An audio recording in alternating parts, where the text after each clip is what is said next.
Looking for a new, more powerful dual band HT? You need to check out the new TIDRADIO H8.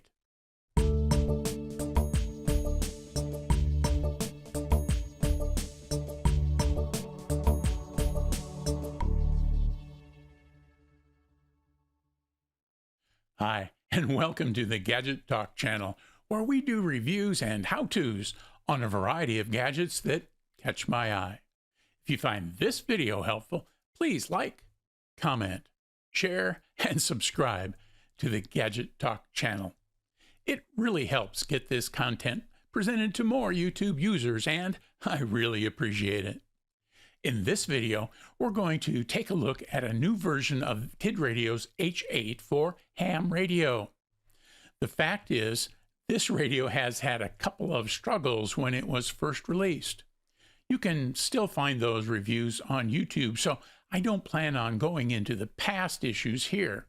Instead, I want to focus on the current release, which is a pretty good little HT.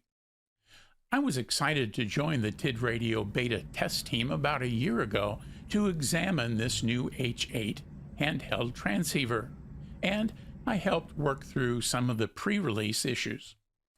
Obviously, TIDRADIO provided the radio, and I thank them for the opportunity. The version 2 radio that's now available is much better than the early test models. Recent hardware and firmware updates seem to have stomped out the earlier bugs. The ham version of the radio has 200 channels, and all are programmable from the radio faceplate, the customer programming software, or via Bluetooth and the OD Master programming app. The NOAA weather channels come programmed into the last several channels of the radio. The radio has all the standard menu items in 45 menu entries. These include CTCSS and DCS for both transmit and receive, display options for the dual band display, and the newer sync display option found on some recent radios. The latest firmware dated 2023-09-23, which I uploaded to the radio, also includes a mic gain menu item and a firmware version item.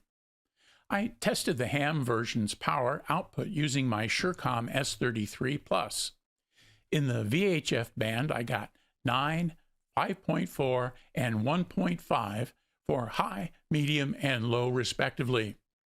The UHF outputs were 7, 3.8, and 0.5 for the same settings.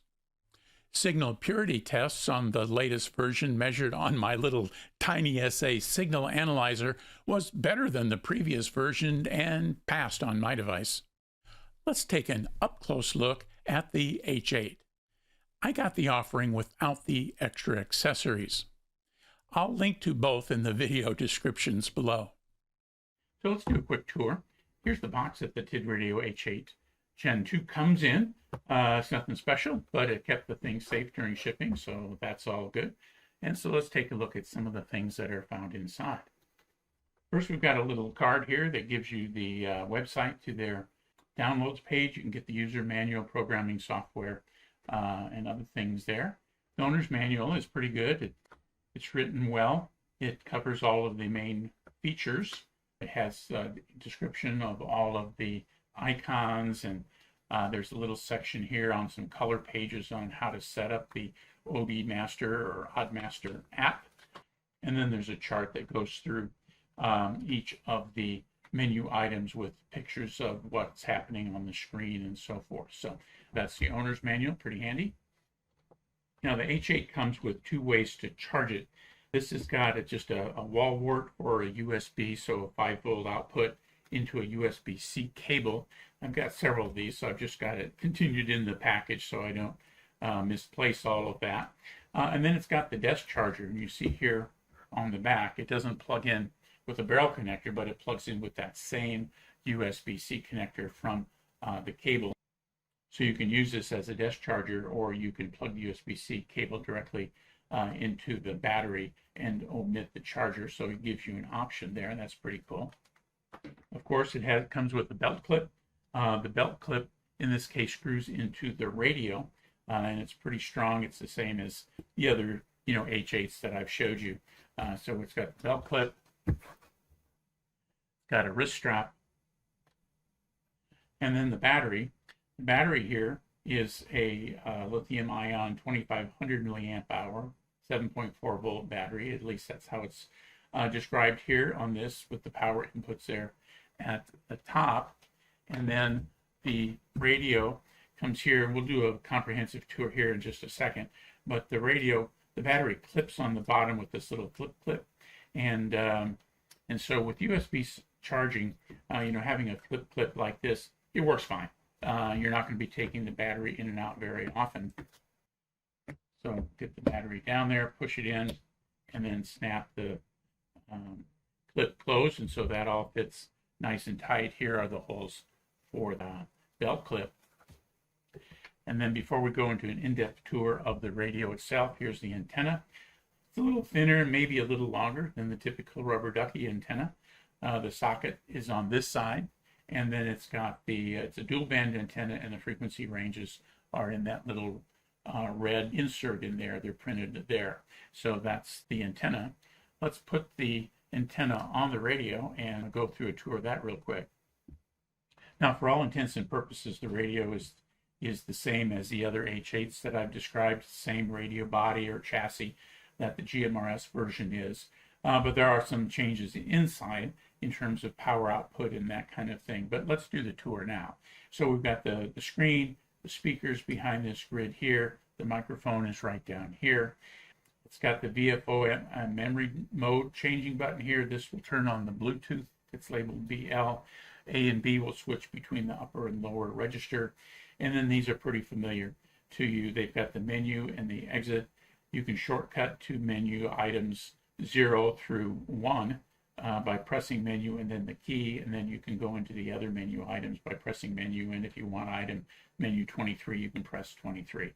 You can also scroll up and down. We'll show you that here in just a second. And then there's a keyboard lock down here in the corner. So that's the front display of the radio. On the side, we've got the K1 connector, 3.5, 2.5 millimeter for things like your programming cable and your hand mic. On the top, we've got a programmable button here that normally is used to set off the alarm. There's an LED indicator here for receive and transmit. The flashlight LED on-off button right here. On this side of the radio, we have the primary push to talk. We've got programmable key 1, programmable key 2. Those are programmable in the menus and in the software.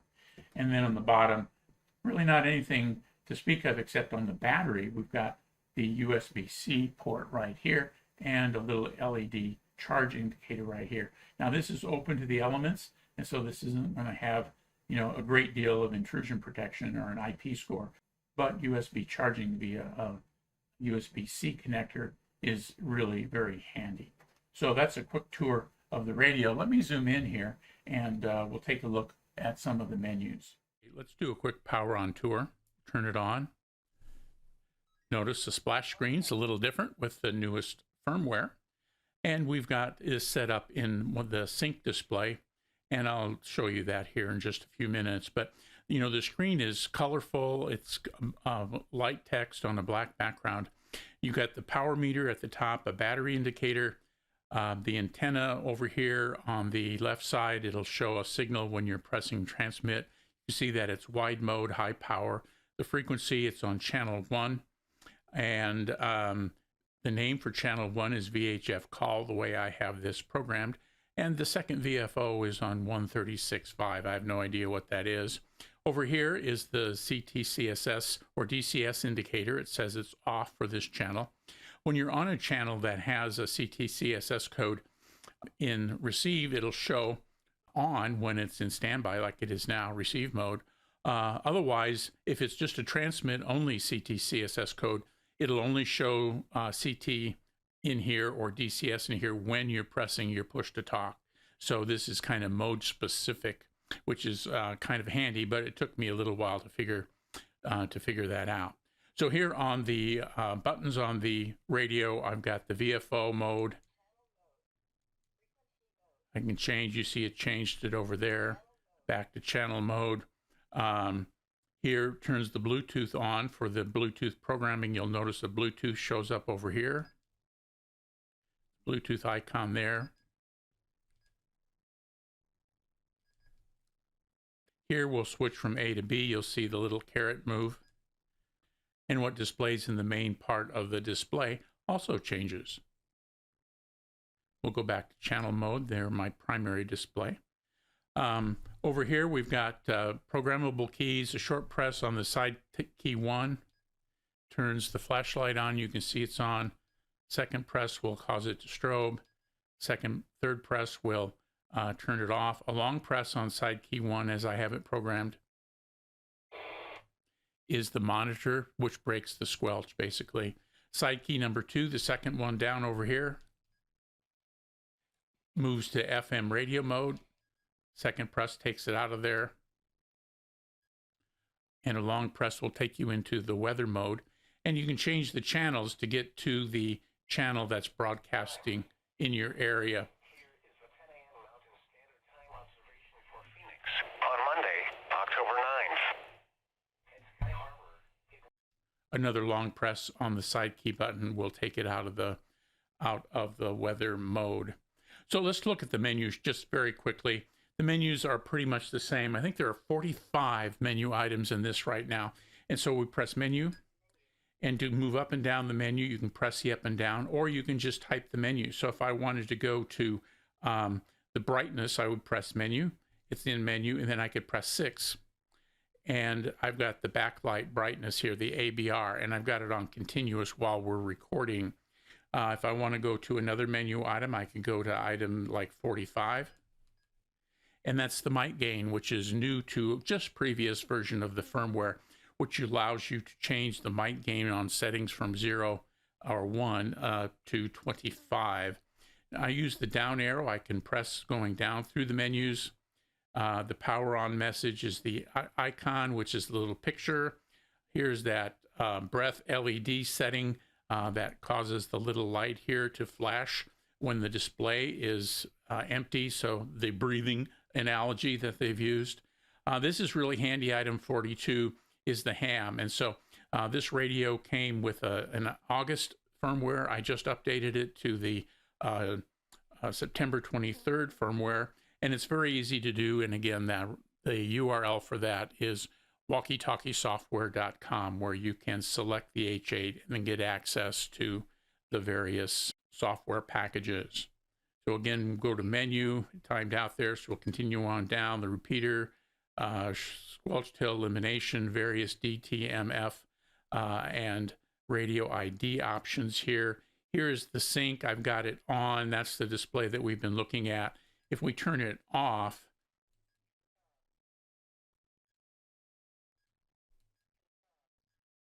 you get a much simplified version where it gives you the frequency that you're on, the channel you're on, and the frequency and the name that you've given that frequency. And so if you like a little bit more austere of a display, then that sync setting is for you. I like the other one, so I'm going to go up to the sync on setting, confirm that, and then go into this more busy but informative display. And so the rest of the menu items are pretty much the same as you expect on radios like this. You know, CT, CSS, DCS for receive and transmit, choices for setting up repeaters and the like. So that's the menu tour of the TIDRADIO H8 with what is today the current version of the software. The H8 has a downloadable customer programming software program, or CPS, that allows you to use your computer to program the radio variables and channels. This makes adding channels much easier if you're planning on importing more than just a couple. Even though it's a fairly new release, it's supported by Chirp. Both the CPS and the firmware I mentioned earlier are available on the TIDRadio website with a URL of walkietalkiesoftware.com. So here's the latest version of the TIDRadio H8 ham. It's dated September of 2023, I think September 12th, and it comes up and looks pretty much like the older version did. And when we look here, we see we've got the typical Windows drop-down menus as we've done before. And to make use of this, we're going to start by looking at the Set menu item, and we're going to go to Program, and we're going to select COM4. I've already looked at my device manager, and I know that this particular programming cable comes up as COM4. The next thing we'll do is we'll read from the radio. I've done that as well in just this brief overview. And I've got some channels programmed in. And then we can go up here to edit, and we can go into optional features.